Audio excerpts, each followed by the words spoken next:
ಇಂದು ಎರಡನೇ ದಿನದ ಬಜೆಟ್ ಪೂರ್ವಭಾವಿ ಸಭೆ ನಡೆಸ್ತಾ ಇದ್ದಾರೆ ಸಿಎಂ ಸಿದ್ದರಾಮಯ್ಯನವರು. ಎಡಗಾಲಿನ ಮಂಡಿ ನೋವಿನ ಬಳಿಕವೂ 2-3 ದಿನಗಳಿಂದ ರೆಸ್ಟ್ನಲ್ಲಿರುವ ಸಿಎಂ ಸಿದ್ದರಾಮಯ್ಯ ಇಂದು ಮತ್ತೆ ಕೂಡ ಈ ಬಜೆಟ್ ವಿಚಾರಕ್ಕೆ ಸಂಬಂಧಪಟ್ಟಂತೆ ಸಭೆ ನಡೆಸ್ತಾ ಇದ್ದಾರೆ. ಇಂದು ಎರಡನೇ ದಿನದ ಬಜೆಟ್ ಪೂರ್ವಭಾವಿ ಸಭೆ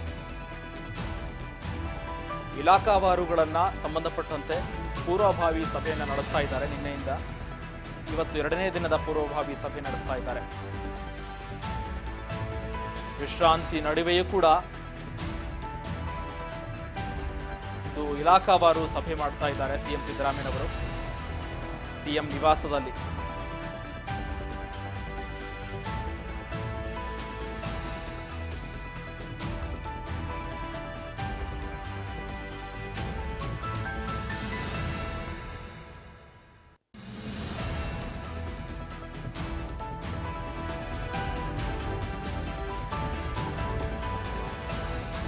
ಕಳೆದ 2-3 ದಿನಗಳಿಂದ ಸಭೆ ನಡೆಸ್ತಾ ಇರುವ ಸಿಎಂ ಇಂದು ಎರಡನೇ ದಿನ ಆಗಿದೆ.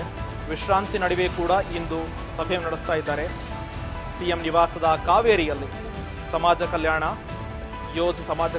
ಯೋಜನೆ ಕಾರ್ಯಕ್ರಮ ಮತ್ತು ಸಾಂಖಿ ಸಭೆ, ಕನ್ನಡ ಮತ್ತು ಸಂಸ್ಕೃತಿ ಹಿಂದುಳಿದ ವರ್ಗಗಳ ಕಲ್ಯಾಣ ಸಭೆ, ಸಂಜೆ 4 ಗಂಟೆವರೆಗೂ ಜಲಸಂಪನ್ಮೂಲ, ಕಂದಾಯ, ಕೃಷಿ, ಅಲ್ಪಸಂಖ್ಯಾತರ ಮತ್ತು ಕಲ್ಯಾಣ ಮತ್ತು ವಕ್ಫ್ ವಸತಿ ಸಂಬಂಧಪಟ್ಟಂತೆ ಸಭೆ ನಡೆಸ್ತಾ ಇದ್ದಾರೆ. ಇಂದು ಎರಡನೇ ದಿನ ಆಗಿದೆ. ಇವತ್ತು ನಿನ್ನೆ ಕೂಡ ಸಭೆ ನಡೆಸಿದ್ರು.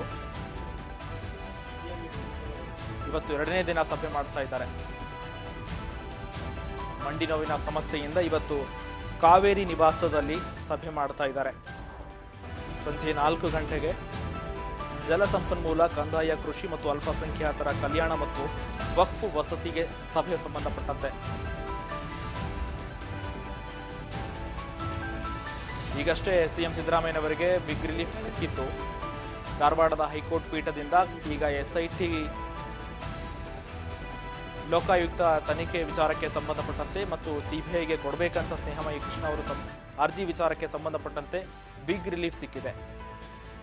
ಇದರ ನಡುವೆಯೂ ಕೂಡ ಈಗ ಒಂದಾದ್ಮೇಲೆ ಒಂದಂತೆ ಬಜೆಟ್ ವಿಚಾರಕ್ಕೆ ಸಂಬಂಧಪಟ್ಟಂತೆ ಫೋಕಸ್ ಮಾಡ್ತಾ ಸಭೆಗಳನ್ನು ನಡೆಸ್ತಾ ಇದ್ದಾರೆ.